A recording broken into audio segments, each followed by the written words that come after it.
नमस्कार दोस्तों, जय माता दी। आज मैं आपको जेठ मास के चौथ माता की कहानी सुनाने जा रही हूँ। तो प्रेम से बोलिए चौथ माता की जय, विनायक जी की जय। एक गांव में एक सेठ सेठानी थे। उनके एक बेटा और उनकी एक बहू थी।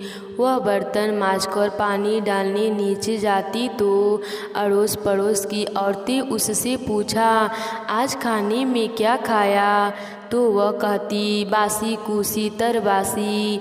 एक दिन जब वह बर्तन मांजकर पानी फेंकने गई तो रोजाना की तरह औरतों ने पूछा कि आज क्या खाया? तो फिर उसने यही जवाब दिया, बासी कुसी तरबासी। उस दिन सेठ के बेटे ने नीचे उतरते हुए उसकी यह बात सुन ली और मन में सोचने लगा, अभी तो यह ताज़ा भोजन करके आई है, फिर इसने दूसरों को बासी कुर्सी क्यों बताया? दूसरे दिन उसने अपनी माँ से कहकर खीर खार का भोजन बनवाया। माँ, बेटा और बहू तीनों ने बड़ी प्रसन्नता से भोजन किया। बहू बर्तन मांजकर पानी को नीचे डालने गई तो पीछे पीछे उसका पति भी गया। आज भी हमेशा की तरह औरतों ने पूछा, आज क्या खाया? तो उसने वही जवाब दिया, बासी कुर्सी तरबासी। उसके आदमी को बहुत गुस्सा आया, आज तो मेरे सामने खीर खार का भोजन खाया है, फिर भी यह बासी कुर्सी बता रही है, इसमें क्या रहस्य है? इस बात को समझने के लिए वह रात का इंतज़ार करने लगा। जब रात हुई और यह कमरे में आई तो उसके आदमी ने पूछा कि आज तूने खीर का भोजन किया, फिर भी पड़ोसन औरतों को बासी कुर्सी क्यों बताया? तब बहू मुस्कुरा कर बोली कि आपके दादा परदादाओं की कमाई है तो वह बासी कुर्सी हुई या नहीं। यह सुनकर उसने परदेश जाने की सोचा। तब सुबह उठकर माँ से बोला, माँ, मैं कमाने के लिए परदेश जाऊंगा। माँ ने कहा, अपने पास बहुत धन है, तुझे परदेश जाने की क्या आवश्यकता है? लेकिन बेटे के जिद करने पर माँ ने परदेश जाने की स्वीकृति दे दी। वह कमाने के लिए परदेश चला गया। वहाँ उसे एक सेठ के यहाँ नौकरी मिल गई। कुछ ही समय में वह सारा काम काज करने लग गया। सेठ अपना सारो कारोबार उसे सौंपकर स्वयं तीर्थ यात्रा करने चला गया। इधर सास ने अपने बहू से कह रखा था कि दिए की बुझावे तो चूल्हे की मत बुझाना, और चूल्हे की बुझ जाए तो दिए की मत बुझाना। लेकिन एक दिन दोनों ही अग्नि बुझ गई। तो बहू पड़ोसन में अग्नि लेने गई। उसने देखा कि वहाँ पड़ोसन की औरतें किसी माता का पूजन कर रही हैं। यह देखकर उसने पूछा, आप किस माता का पूजन कर रही हैं? मुझे भी बताओ कि यह किसका व्रत है, तब इसके करने से क्या फल मिलता है?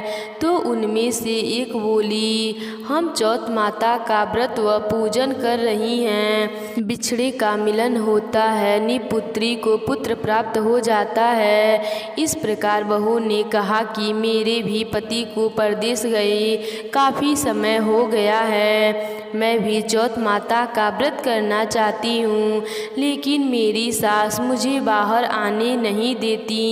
तब मुझे कैसे पता लगेगा कि चौथ कब है? इस पर औरतों ने कहा कि तुम रोजाना एक डिबिया में गेहूं का दाना रखती जाना। जिस दिन 30 दाने पूरे हो जाए उसी दिन व्रत करके शाम को चौथ माता की पूजा करके चंद्रमा को अर्घ देकर फिर खाना खा लेना। साहूकार की बहू कहे अनुसार व्रत करने लग गई। व्रत करते करते काफ़ी समय बीत गया तो चौथ माता ने सोचा कि यदि इसकी नहीं सुनी अपने को कोई पूजा नहीं करेगा। तब चौथ माता ने साहूकार के बेटे को सपने में जाकर कहा कि साहूकार का बेटा सो रहा है या जाग रहा है। उसने कहा, न सो रहा हूँ न जाग रहा हूँ, चिंता में पड़ा हूँ। इस पर चौथ माता ने कहा कि अब चिंता छोड़ दे और तू अपने घर जा। उसने कहा कि मैं घर कैसे जाऊँ, मेरा सारो कारोबार फैला हुआ है। तब चौथ माता बोली, सुबह उठकर नहा धोकर दुकान जाकर चौथ विनायक जी का नाम लेकर घी का दीपक जलाना, तेरा सारा काम सुलझ जाएगा। सुबह उसने वैसा ही किया। देखते देखते ही सारा हिसाब किताब हो गया और उसने घर जाने की तैयारी कर ली। घर को रवाना हुआ तो रास्ते में एक सांप उसने डसने को आया। सांप ने गुस्से में आकर कहा कि मैं तो अपनी 100 साल की उस पूरी करके मुक्ति पाने जा रहा था, तूने बाधा डाल दिया तो अब मैं तुझे ही डसूंगा। इस पर साहूकार के बेटे ने कहा कि मैं 12 साल से मेरी माँ व पत्नी से मिलने जा रहा हूँ, उससे मिलने के बाद तुम मुझे डस लेना। तब सांप बोला कि तू घर जाकर पलंग पर सो जाएगा। तब उसने कहा कि मैं अपनी औरत की चोटी नीचे लटका दूंगा, उस पर चढ़कर आ जाना। घर पहुंचा तो वह उदास था। बेटा कुछ बोला नहीं, लेकिन उसकी औरत होशियार थी। सब बात पता करके उसने कमरे की एक सीढ़ी पर दूध, दूसरी पर चूरमा, बालू, रेत, इत्र, फूल आदि 7 सीढ़ियों पे 7 वस्तुएं रख दी। आधी रात को फुफकारता हुआ सांप आया और सभी वस्तुओं का आनंद लेकर सुख हुआ। आधी रात को फुफकारता हुआ सांप आया और सभी वस्तुओं का आनंद लेकर खुश हुआ, लेकिन बचनों से बंधा हुआ था, सो डसना तो था। चौथ विनायक जी ने सोचा कि इसकी रक्षा नहीं की तो कलयुग में अपने को कौन पूजेगा। चौथ माता तलवार बनी, विनायक जी ढाल बनी और जैसे ही सांप डसने लगा तो उसे मार दिया। साहूकार के बेटे को नींद नहीं आ रही थी। सांप के मरते ही उसने अपनी पत्नी को उठाया और चौपड़ पासा खेलने लगा। सुबह देर तक बेटा बहू उठे ही नहीं तो माँ ने कहा, बेटा तो थका हारा था, पर बहू अभी तक क्यों नहीं उठी। जाकर देखा तो खून ही खून था। उसने कहा, मेरे बेटे बहू को किसी ने मार दिया। तब बेटा बोला, माँ घर की सफाई करवाओ, तभी हम आएंगे। माँ ने घर की सफाई करवाई। बाहर आए तो आकर माँ से पूछा, माँ मेरे पीछे से किसी ने कोई व्रत किया कि मैंने किया। इस पर सास ने कहा कि तूने क्या किया, मुझे से ही समय पर खाना देती थी। वह बोली, मैं महीने में एक ही दिन व्रत करती, सुबह का खाना पानी वाली को देती, दूसरी बार का गाय के बछड़े को खिलाती, तीसरी बार का उड़ियाड़ा में गाड़ देती व चौथी बार का पूजन करके चंद्रमा को देखकर फिर खाती थी। मैंने पूजा के लिए बनिए की दुकान से घी गुड़ मंगवाया, सो उसका जाकर हिसाब करी। सास ने पानी वाली से पूछा तो उसने कहा कि महीने में एक दिन मुझे देती थी। बछड़े से पूछा तो उसने मुंह से फेंक के फूल गिरे। उड़िया खोद कर देखा तो सोने के चक्र निकले। बनिया से पूछा तो उसने भी कहा कि महीने में एक बार मेरे से घी गुड़ मंगवाती थी। फिर बहू बोली, मुझे जेठ मास के चौथ माता के व्रत का उद्यापन करना है। सास बहू ने चौथ माता का व्रत व उद्यापन धूमधाम से किया और आराम से जीवन बिताया। ये चौथ माता उस पर प्रसन्न हुई, वैसे ही आप सब पर प्रसन्न होना और सबकी मनोकामनाओं को पूर्ण करना, सबको अमर सुहाग देना। तो प्रेम से बोलिए चौथ माता की जय। एक एक समय की बात है, एक गांव में एक बुढ़िया माई अपने बेटे के साथ रहती थी और अपने बेटे के लिए 12 महीनों के चौथ माता का व्रत करती थी। बेटे लकड़ी लेकर आता और दोनों माँ बेटे उस लकड़ी को बेचकर अपना गुजारा करते थे। बुढ़िया माई रोजाना लकड़ी के गट्ठे में से 4 लकड़ी निकाल कर रख लेती थी और चौथ माता के दिन बेटे से छुपकर बेचकर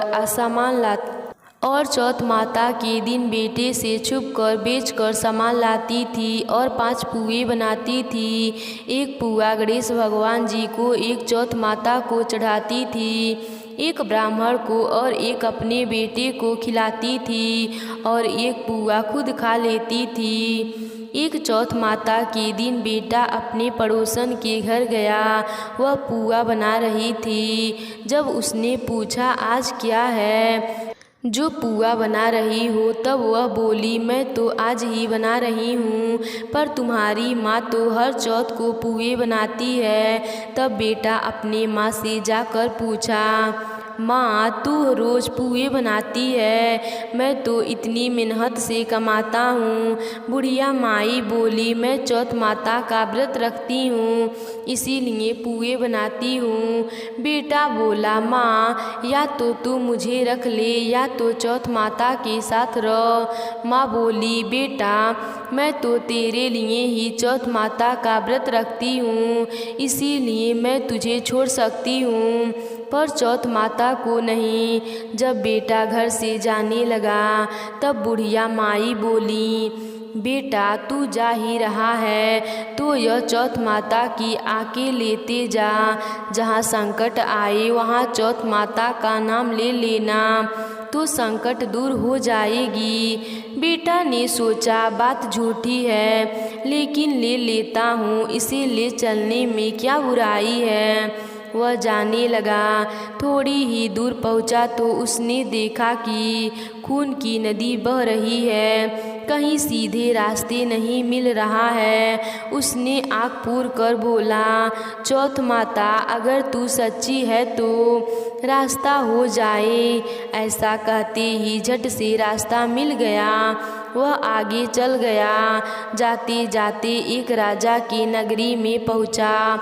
वहाँ का राजा रोजाना एक आदमी की बलि देता था। वो एक बुढ़िया माई के पास गया तो बुढ़िया माई रोती रोती और पुए बनाती जाती थी। लड़के ने बुढ़िया माई से पूछा कि बुढ़िया माई क्यों रो रही हो? तो बुढ़िया माई ने जवाब दिया कि मेरा एक ही बेटा है जिसकी कल राजा बलि देने वाला है, मैं उसी के लिए पुए बना रही हूँ।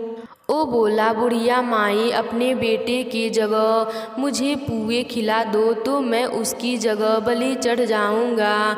बुढ़िया माई ने कहा, मैं दूसरे के पुत्र को कैसे भेज सकती हूँ, लेकिन वह नहीं माना तो बुढ़िया माई ने उसको पुए खिला दिए। अगले दिन जब राजा का संदेश आया तो बुढ़िया माई ने सोचा कि मैं कैसे दूसरे के बेटे को बलि चढ़ने के लिए भेज सकती हूँ। नहीं, मैं ऐसा नहीं कर सकती हूँ।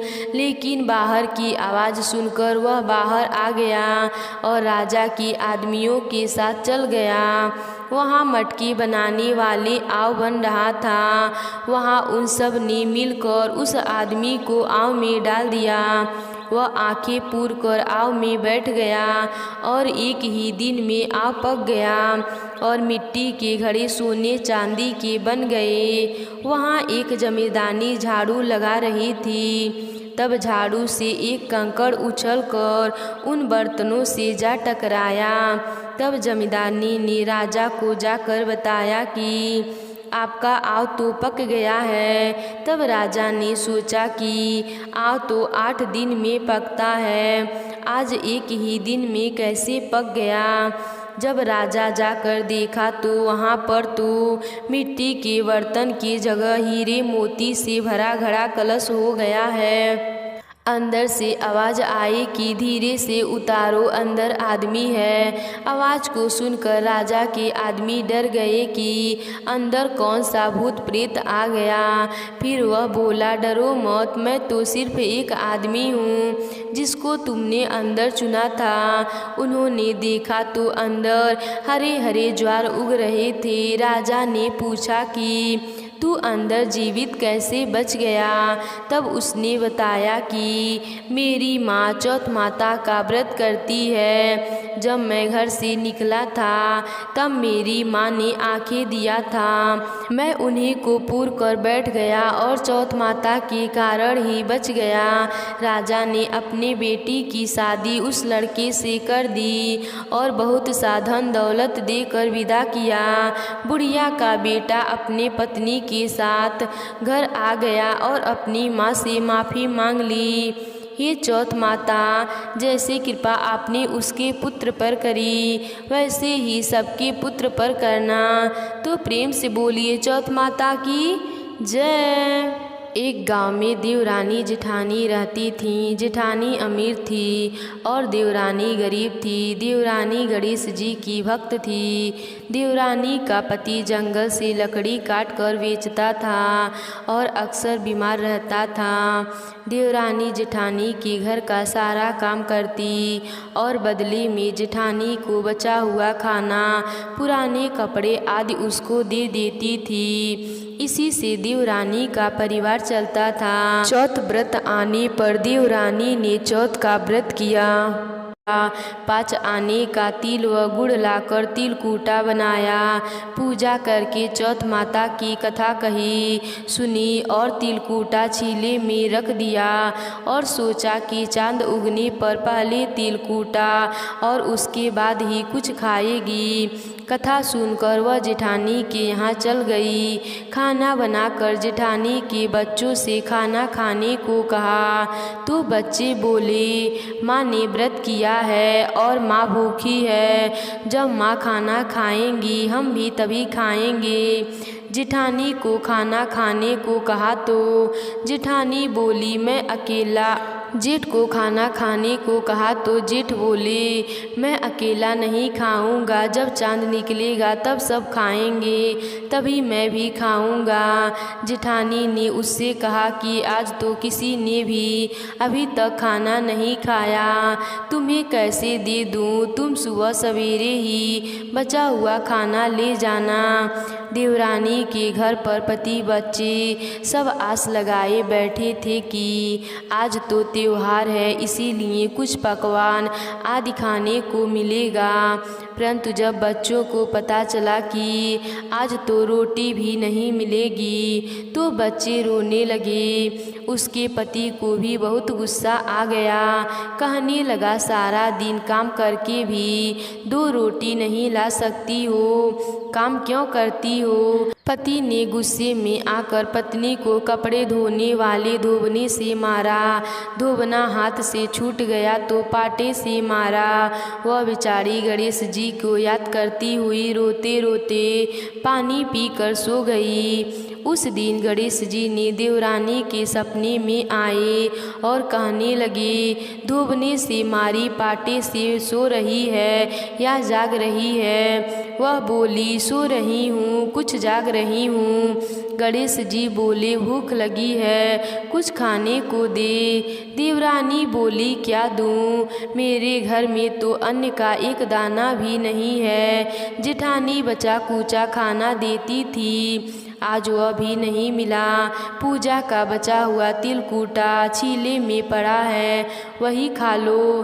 तिलकूटा खाने के बाद गणेश जी बोले, धोबने मारी पाटे मारी निपटाने लगी है, कहाँ निपटे?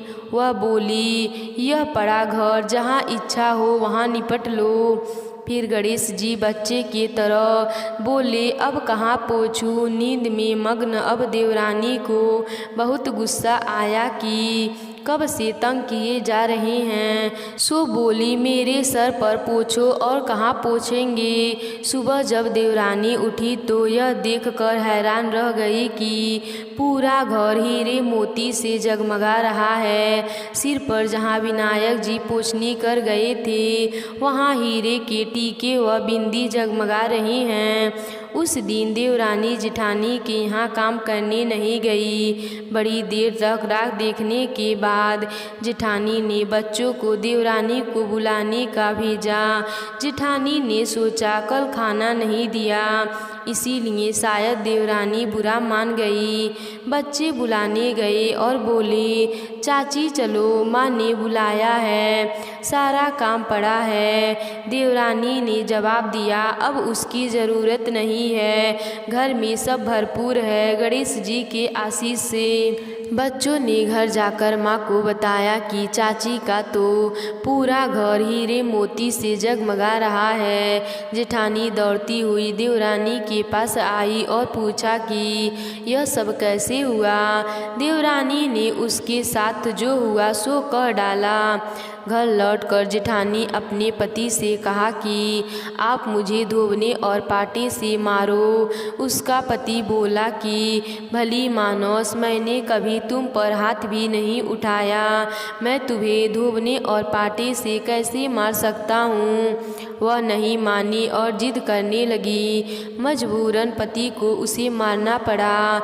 उसने ढेर सारा घी डालकर चूरमा बनाया और छीले में रख कर सो गई। रात को चौथ विनायक जी सपने में आए और कहने लगे, भूख लगी है, क्या खाऊं।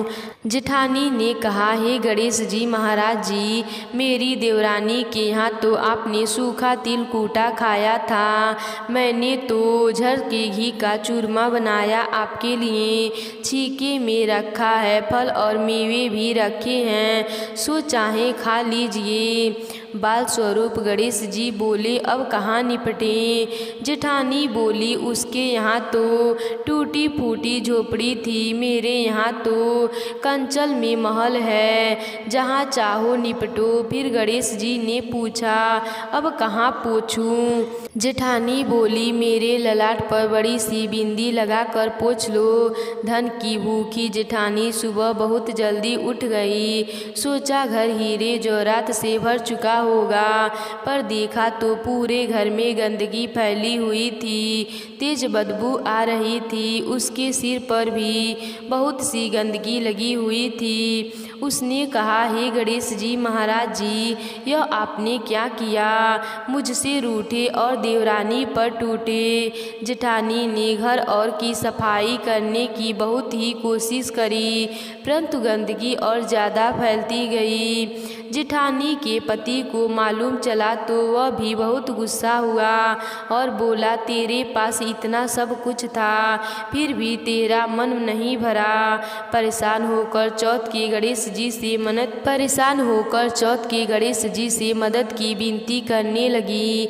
गणेश जी ने कहा, देवरानी से जलन के कारण तूने जो किया था यह सब उसी का फल है। अब तू अपने धन में से आधा उसे दे दी, तभी यह सब साफ होगा। उसने आधा धन बांट दिया, किंतु मोहरे की एक हांडी चूल्हे के नीचे गाड़ रखी थी। उसने सोचा किसी को पता नहीं चलेगा और उसने उस धन को नहीं बांटा। उसने कहा, हे श्री गणेश जी, अब तो अपना यह बिखराव समेट लो। वे बोले, पहले चूल्हे के नीचे गाड़ी हुई मोहरे की हांडी सहित ताक में रखी, 2 सुई के भी 2 हिस्से कर। इस प्रकार गणेश भगवान जी बाल स्वरूप में आकर सुई जैसी छोटी सी चीज का भी बंटवारा किया और अपनी माया समेटी।